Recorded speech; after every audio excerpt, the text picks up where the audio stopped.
Hallelujah. प्रभु के नाम की स्तुति हो, तारीफ हो एक बार फिर। और परमेश्वर के समीप हम आए हैं, उसकी तारीफ, उसकी महिमा हमने की है। और अभी बारी है परमेश्वर के वचन। परमेश्वर का जो प्रेम है वो बेशर्त है, उसमें कोई शर्त नहीं होती। लेकिन इंसान का जो प्रेम होता है वो शर्त रखता है कि आप ये करेंगे तो मैं ये करूंगा। लेकिन परमेश्वर ने ऐसा कोई शर्त नहीं रखी, लेकिन उन्होंने बेशर्त आपसे और हमसे प्यार किया है। हालेलुया। आइए कुछ वचनों को देखेंगे। यूहन्ना का किताब 12 अध्याय 1 से 10 तक पढ़ेंगे। यीशु फसह के 6 दिन पहले बेतनिया में आया जहाँ लाजर था। बेतनिया में आया जहाँ पर लाजर था, जिसे यीशु ने मरे हुओं में से जिलाया था। जिसे यीशु मसीह ने मरे हुओं में से जिलाया था। वहाँ उन्होंने उसके लिए भोजन तैयार किया। वहाँ पर उन्होंने, यानी वहाँ के लोगों ने, जहाँ पर यीशु मसीह गया, बेतनिया में ज्यादातर लाजर का घर भी होता है। मार्था और मरियम दोनों रहते। और मार्था सेवा कर रही थी। और लाजर उनमें से एक था जो उसके साथ भोजन करने के लिए बैठे थे। लाजर उसमें एक था जिनमें से भोजन करने बैठे थे। जी। तब मरियम ने जटामासी का आधा सेर बहुमूल्य इत्र लेकर यीशु के पांवों पर डाला। और अपने बालों से उसके पांव पोंछे। अपने बालों से खुदावंद यीशु मसीह के पैरों को पोंछा। स्त्री के बाल बहुत कीमती माने जाते हैं, धूल मिट्टी से बचाए जाते हैं, लेकिन उसने यीशु मसीह के लिए भी अपने बालों को इस्तेमाल किया है। हालेलुया। जी। और इत्र की सुगंध से घर सुगंधित हो गया। परंतु उसके चेलों में से यहूदा इस्करियोती नामक एक चेला जो उसके पकड़वाने पर था, उस कहने लगा, यह इत्र 300 दिनार में बेचकर कंगालों को क्यों न दिया गया? यह इत्र 300 दिनार में बेचकर कंगालों को क्यों नहीं दिया गया? उसने यह बात इसलिए नहीं कही कि उसे कंगालों की चिंता थी। उसने ये बात कंगालों की चिंता के लिए नहीं की है, पर उसने क्या कहा है? परंतु इसलिए कि वह चोर था। हालेलुया। वह चोर था, इसलिए उसने घुमा फिरा के बात कही है। माना जाता है ये जो इत्र है एक इंसान का साल भर का वेतन के बराबर था। यानी कि साल भर की जो तनख्वाह होती है उसके बराबर इसका कीमत था। कहने का तात्पर्य यह है, जो कीमती है वो परमेश्वर को दे दो। हालेलुया। तो यहाँ पर इस स्त्री ने जो सबसे ज्यादा कीमत रखता था, शायद उसके घर में इसके बराबर कोई कीमती नहीं होगा, इसलिए उसने यीशु मसीह को दे दिया जो साल भर का वेतन था। और यीशु मसीह बेतनिया में आया था और मरियम नामक स्त्री ने यीशु के कदमों पर इत्र को ले ला, आंसुओं से भिगोया भी और बालों से पोंछा भी। लेकिन बाइबल एक जगह कुछ अलग बात कहती है, उसके बारे में हम थोड़ा देखेंगे कि बाइबल क्या कह रही है। आज का संदेश का मतलब है कि जो बहुमूल्य है, जो कीमती है, वो परमेश्वर को दे दे। जो अच्छा है वो प्रभु को दे। जैसे यूहन्ना का किताब 11:2 में भी लिखा है। यूहन्ना 11:2। यह वही मरियम थी हाँ जिसने प्रभु पर इत्र डालकर उसके पांवों को अपने बालों से पोंछा था। हाँ, ये वही मरियम है जिसने प्रभु के पांव पर इत्र को डाला और बालों से पोंछा। इसी का भाई लाजर बीमार था, इसी का भाई लाजर बीमार था, अतः उसकी बहनों ने उसे कहला भेजा।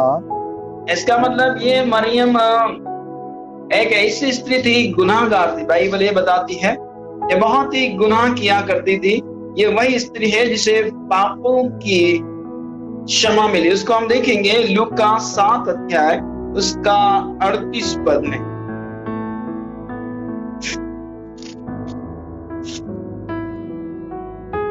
लूका 7 का 38 जी। और उसके पांवों के पास हाँ पीछे खड़ी होकर रोती हुई उसके पांवों को आंसुओं से भिगोने और अपने सिर के बालों से पोंछने लगी। देखिए यहाँ की जो घटना है, शमौन के यहाँ पर यीशु मसीह आया।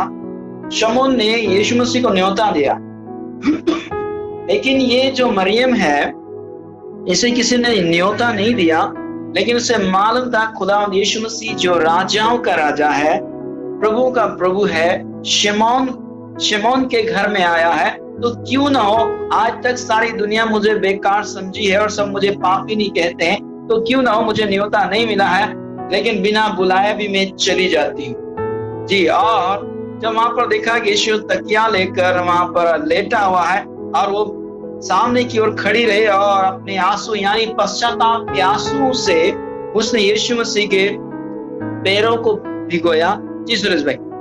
और उसके पांव बार बार चूम कर उन पर इत्र मला। बार बार चूम कर इत्र मला। यहाँ पर कितनी बातें एक बार फिर से पढ़ेंगे, हम देखेंगे। और उसके पांवों के पास हाँ पीछे खड़ी होकर रोती हुई उसके पांवों को आंसुओं से भिगोने और अपने सिर के बालों से पोंछने लगी।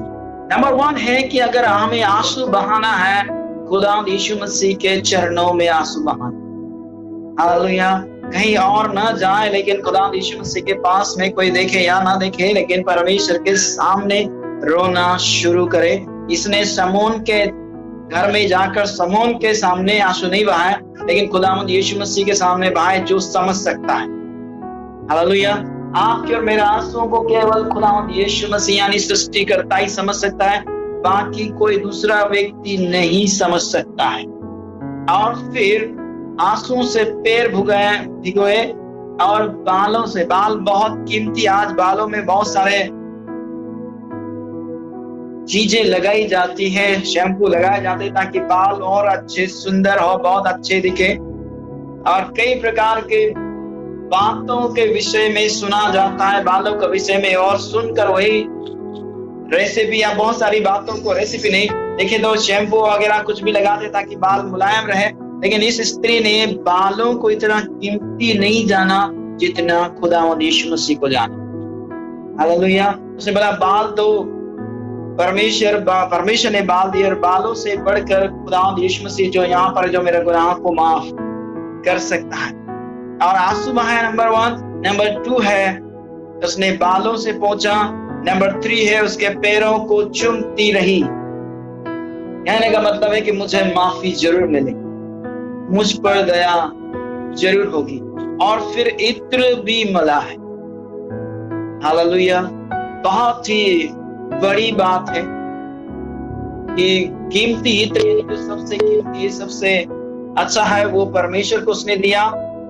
यानी आंसू ज्यादातर लोग किसी के सामने बहाते नहीं, लेकिन इस स्त्री ने यीशु मसीह के सामने आंसू बहाए, और जो कीमती बाल होते हैं उन्हें भी यीशु मसीह के लिए कुर्बान कर दिया है।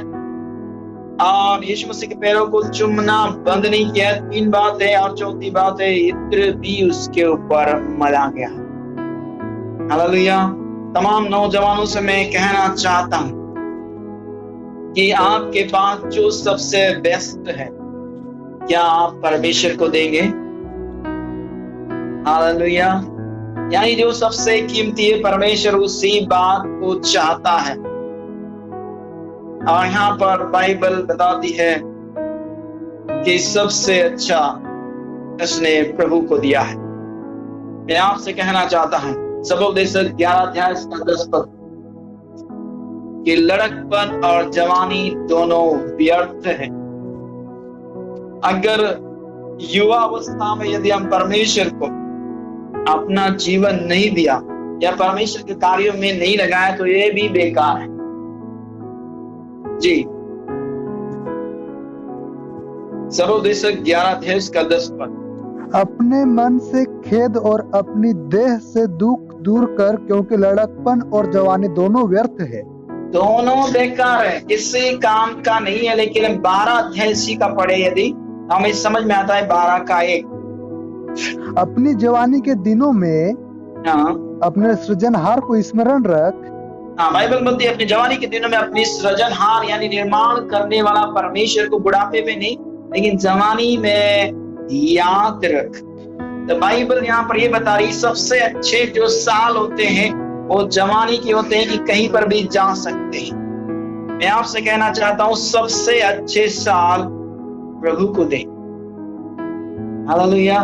उस स्त्री ने सबसे कीमती इत्र परमेश्वर को दिया, सबसे कीमती बाल जो होते हैं परमेश्वर को दिया, सबसे कीमती आंसू जो होते हैं परमेश्वर को दिया, और परमेश्वर के पैरों को चूमना बंद नहीं किया प्रिय। यानी सब कुछ जो प्रथम है वो परमेश्वर को दिया। तो सबसे अच्छे साल जो होते हैं हमें परमेश्वर को देना चाहिए।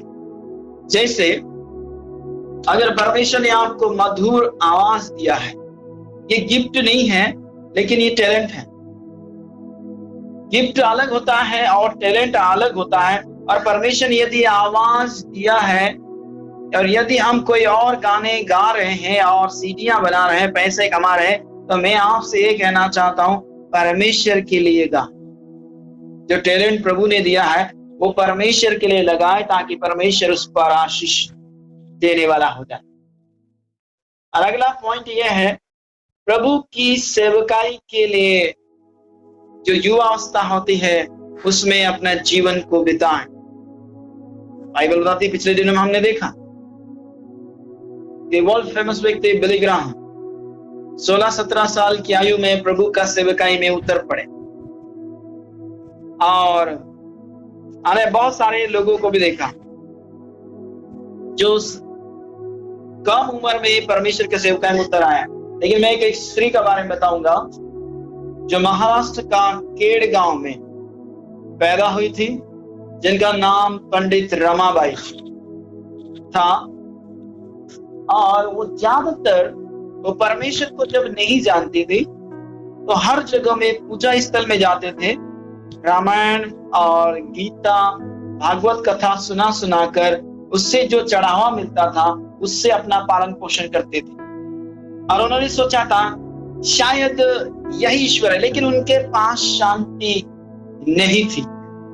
इसलिए उस शांति की तलाश में थे कि शांति मिलेगी कहाँ। और अलग अलग जगहों में लोग उन्हें बुलाया करते थे रामायण पाठ भागवत गीता के लिए, और वो पढ़ते थे, पंडिताई करते थे और उससे जो चढ़ावा मिलता था उसी से जीवन निर्वाह करते थे। लेकिन उनका जीवन में फिर भी शांति नहीं। और वो विचार कर रहे थे कि आखिर शांति मिलती कहाँ है। हम इतना सारा ईश्वर को हम आराधना करते, भक्ति करते, लेकिन शांति नहीं है। तब यकायक उनके कुछ फ्रेंड थे और किसी के घर में जब गई वहां पर उन्हें एक नया नियम मिला। और नया नियम से जब उन्होंने पढ़ा, जब पढ़ती गई खुदा यीशु मसीह के बारे में, उन्हें बहुत ही सुकून मिला, बहुत ही शांति मिली। तब उसने सोचा लगा कि ये कौन व्यक्ति जिसका जीवनी इतना पावरफुल है, उसके काम इतने पावरफुल है और उसे पढ़ने से बहुत ही शांति मिलती है। ऐसा विचार करती रही। उनका शादी भी हो गया और मनोरमा करके एक लड़की भी थी। और ऐसे वो बढ़ती गई, लेकिन उन्हें समझ में नहीं आ रहा था। लेकिन खुदा का बंदा एक आया, उनसे उन्हें सुसमाचार सुना, उन्होंने बोला यही परमेश्वर है। और वो सुनती गई और उन्होंने महिलाओं की सभा लेना शुरू किया और बहुत सारी महिलाएं इकट्ठी हो गई।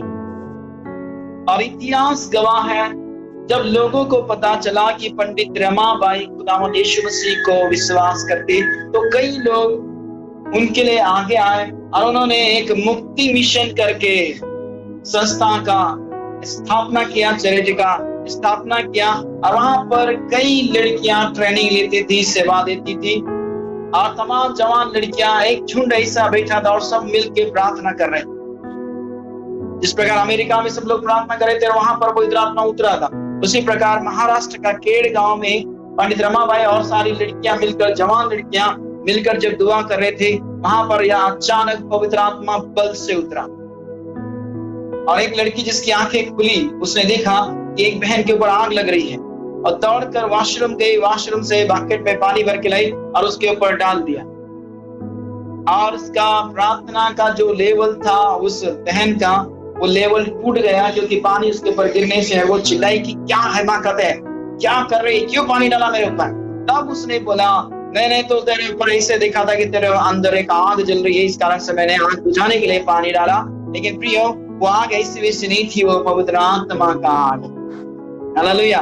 तो जवानों ने, जवान बहनों ने अपना जीवन प्रभु को दिया था और पवित्र आत्मा का आग वहां पर उतरा। एक यूहन्ना ने कहा था कि मेरे बाद एक आने वाला है जो तुम्हें आग और पवित्र आत्मा से बपतिस्मा देगा।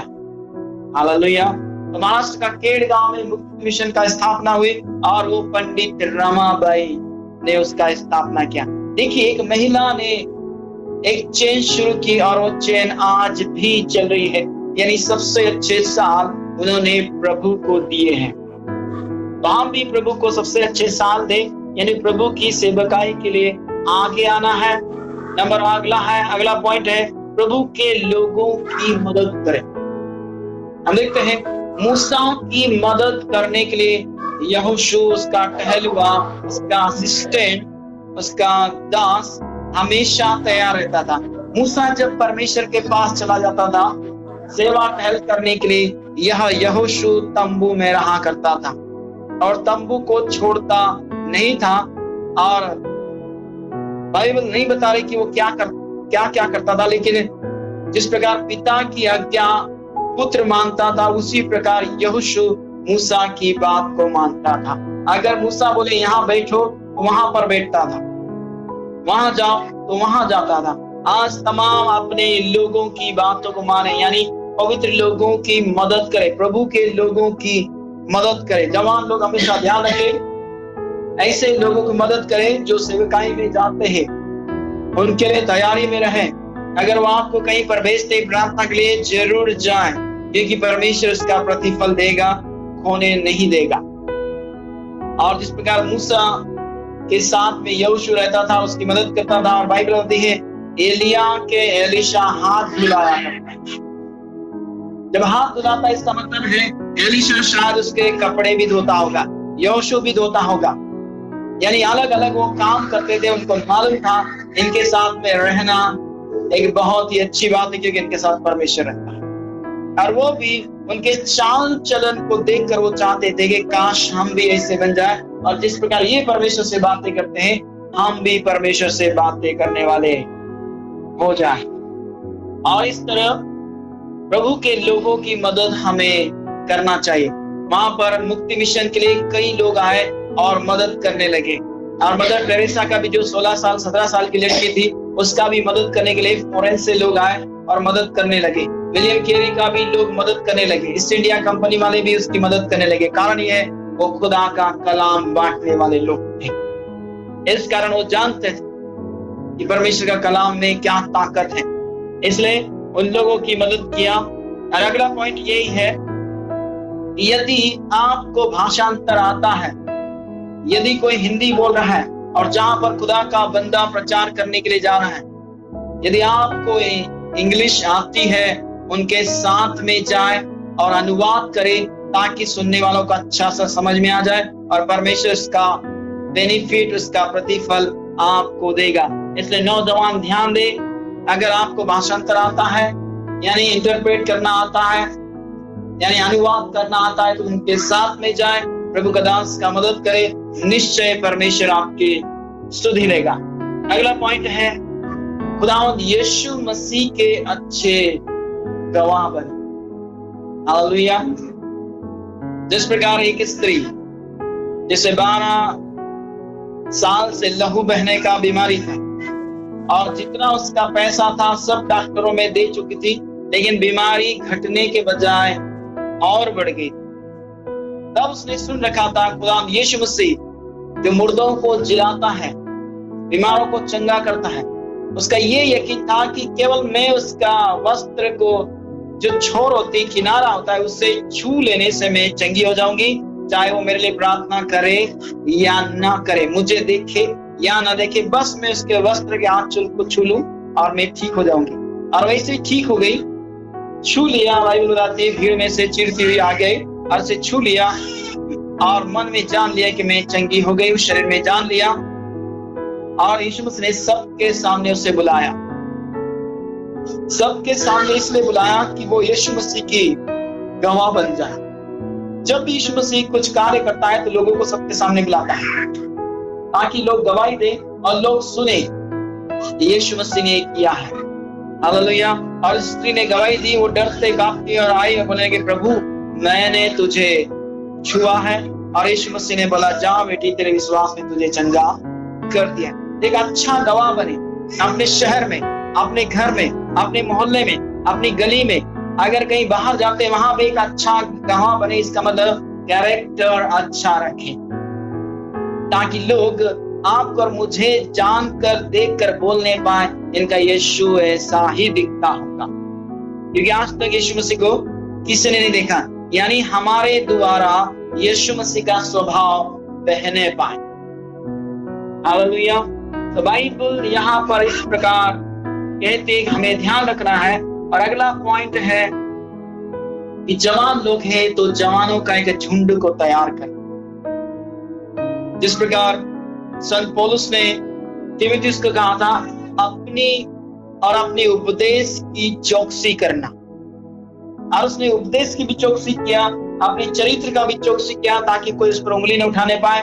और कई जवानों को उसने इकट्ठा किया। जिस प्रकार अबशालोम का बारे में देखा जाता है, जब भी कोई न्याय के लिए दाऊद के पास आते थे, अबशालोम हाथ बढ़ाकर उसे ऊपर ले लेता था और गले लगाता था और बोलता काश मैं भी तुम्हारा न्यायी होता।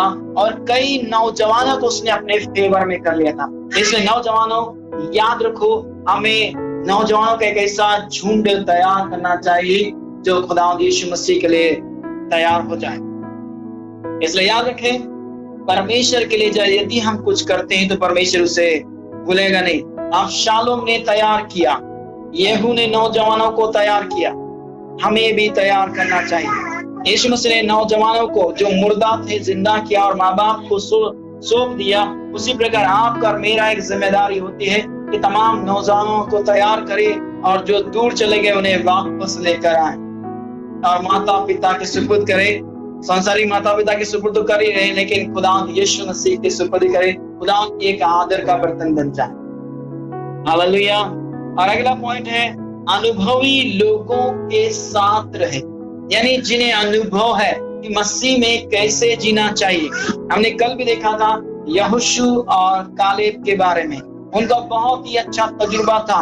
और ये लोग मूसा और हारून के साथ जो अनुभवी लोग थे कि कैसे परमेश्वर की भक्ति की जाती है, कैसे आराधना की जाती है, परमेश्वर कैसे बात करता है और किन से खुश होता है।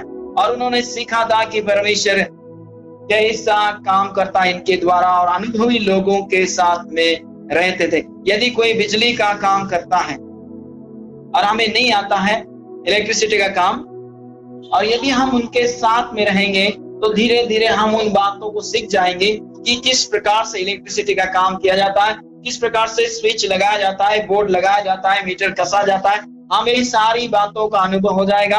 तो जिस प्रकार परमेश्वर से वो लोग कैसे बात करते थे, ऐसे लोगों के साथ में रहेंगे तो हमें भी वो अनुभव हो जाएगा कि किस प्रकार से मिला जा सकता है। और अगला पॉइंट है पवित्र लोगों की सेवा करें। संत पौलुस बोल रहा है मैं यरूशलेम जा रहा हूं ताकि मैं पवित्र लोगों की सेवा करूं। इतना पावरफुल अनॉइंटिंग पाया हुआ व्यक्ति, इतने दानों वरदान से भरा हुआ व्यक्ति फिर भी कहता है कि मैं योग्य नहीं, अयोग्य हूं और पवित्र लोगों की सेवा करने के लिए जा रहा हूं। जवानों याद रखिए, छत्तीसगढ़ में जब हम गए थे, मैं कसरात में जब सेवा कर रहा था, छत्तीसगढ़ में हम जब गए, वहां पर एक अम्मा आई और किसी को अंदर जाने नहीं दे रही, बहुत बुजुर्ग, और हम तमाम जवान लोग जा रहे थे। और उन्हें अम्मा ने बोला, देखो आपको जूता उतारना ही पड़ेगा। तो उन्होंने बोला हम जूता तो उतार देंगे, लेकिन बोले नहीं। उन्होंने एक बड़ी थाली रखी थी, उन्होंने बोला सॉक्स भी यानी मोजा भी उतारो और आपका पैर मैं धोऊंगी, उसके बाद ही आपको अंदर जाने दूंगा या दूंगी। उन्होंने इस प्रकार कहा। और हमने बोला देखो हम हमारे पैर नहीं धो सकते क्योंकि आप हमारे माँ की उम्र के हैं। बोले हमारे यहाँ पर रिवाज है और हम खुदा यीशु मसीह को यकीन करते हैं। जिस प्रकार यीशु मसीह ने चेलों के पांव धोए, उसने कहा जिस प्रकार तुमने मुझे करते देखा है तुम भी ऐसा ही करो। और इस तरह उस अम्मा ने हमको अंदर घुसने नहीं दिया, सबके पैर धोए। और मैंने सोचा मेरे पैर धोने दूंगा और मैं अंदर चले जाऊंगा, लेकिन मुझे आधा घंटा बाहर खड़ा रहना पड़ा। और वो खड़ी रही, उन्हें बोला जब तक मैं जूता और मोजा नहीं उतारेगा तब तक मैं अंदर जाने नहीं दूंगी। हमारे साथ में इक्का ब्रदर भी थे। मैंने बोला इक्का भाई इनको समझाओ। उन्होंने बोला ऐसा नहीं हो सकता पास्टर, ये अंदर जाने नहीं देंगी। आखिरकार मुझे जूता मोजा उतारना पड़ा और उन्होंने पैर धोया, उसके बाद ही मुझे अंदर जाने दिया। कि देखिए इतना बुजुर्ग होने के बाद भी अनुभवी लोगों के साथ में रहे और उनके पास अनुभव था कि पैर धोना बहुत ही अच्छी बात है, क्योंकि परमेश्वर के लोग और खुदा का कलाम को फैलाते हैं ताकि आशीष उन्हें मिले। याद रखें पौलुस ने बोला पवित्र लोगों की मैं सेवा करने के लिए जा रहा हूँ। आखिर वो सेवा में क्या क्या करेगा? क्या उनके हाथ पांव दबाएगा? बाइबल नहीं बता रहे, लेकिन किसी न किसी रीति से वो सेवा जरूर कराए। हो सकता है उनके लिए खाना बनाए। यदि आपको खाना बनाना आता है खाना जरूर बनाए। अगर सर्व करना आता है, खाना बांटना आता है, सर्व जरूर करें। अगर मदद करना आता है किसी का, मदद करें। राशन लाना आता है, राशन लेकर आए, लेकिन जरूर सेवा करें। परमेश्वर इसका प्रतिफल हमें देगा। और आखिरी पॉइंट है प्रभु की आवाज को सुने। हालेलुया। अगर हम परमेश्वर की आवाज को सुनेंगे, क्योंकि परमेश्वर के लोग ही परमेश्वर की आवाज बनकर लोगों में जाते हैं और परमेश्वर का संदेश को भेजते हैं। हमें परमेश्वर की आवाज को सुनना बहुत जरूरी है। जिस प्रकार एलिया सुनता था, एलिशा सुनता था, यहोशू सुनता था, मूसा सुनता था, और जिस प्रकार खुदावंद यीशु मसीह सुनता था, पतरस सुनता था, पौलुस सुनता है, उसी प्रकार आपको और मुझे भी परमेश्वर की आवाज को सुनना है। इसलिए याद रखें जो सबसे अच्छा है वो प्रभु को दे। सबसे अच्छे साल जो युवावस्था के साल होते हैं तो प्रभु को देने के होते हैं। और इतने सारे हमने पॉइंट देखा कि वहां पर मरियम आई और आंसुओं से उसके पैर धोए, बालों से पोंछा, उसे पैरों को चूमना नहीं छोड़ा और इत्र भी मिला। उसी प्रकार जो कीमती है वो परमेश्वर को दे दो। देखिए परमेश्वर आपको और मुझे कमाल की जगहों में दिखाएगा। हालेलुया। आइए इसी के साथ परमेश्वर आपको और मुझे तमाम बातों पर आशीष दे और हर भली बात में परमेश्वर हमें तैयार रखे। आइए हम प्रार्थना करें। सर्वशक्तिमान प्रभु परमेश्वर, एक बार फिर हम धन्यवाद दें कि आप सामर्थी हैं, बलवान हैं, और आज का कलाम के माफिक आपने हमें बातें किया कि जिस प्रकार उस स्त्री ने जो लाजर की बहन थी, जिसे सारे लोग उसे बेकार समझ रहे थे, उसे गुनाहों की माफी मिली और उन्हें कीमती इत्र तेरे पैरों पर उंडेला, खुदा बालों से पोंछा, आंसुओं से पैरों को भिगाया। और सबसे अच्छे जो साल होते हैं खुदा, ऐसा होने दे कि तमाम नौजवान जितने पॉइंट बताए गए वो तमाम अच्छे साल, जो टैलेंट है, जो खूबी है, जो गिफ्ट परमेश्वर ने दी है, और तेरी सेवकाई में लगाने वाले हो जाए, पवित्र लोगों की सेवा करने वाले हो जाए, उनके साथ में उठने बैठने वाले हो जाए, उनको मदद करने वाले हो जाए। पिता होने दे कि आपके नाम की महिमा, आपकी तारीफ हो जाए। और पिता परमेश्वर और इन नौजवानों का जो बल घटने ना पाए, लेकिन आत्मिक रीति से भी ये बलवंत होते जाए। पिता हम ऐसी विनती करते हैं। सब कुछ प्रभु तेरे हाथ में देते हैं, यीशु मसीह के नाम से मांगते हैं, आमीन। आमीन। आप सबको जय मसीह की। परमेश्वर आप सबको आशीष करे और लगातार प्रभु में बने रहिए, कलाम पाक को पढ़िए और पवित्र जिंदगी बिताइए। परमेश्वर कमाल की जगहों पर आपको हमें रखेगा और जिस मकसद के लिए बनाए गए हैं उसमें बढ़ोतरी देगा। हालेलुया। गॉड ब्लेस यू, प्रभु आशीष करें।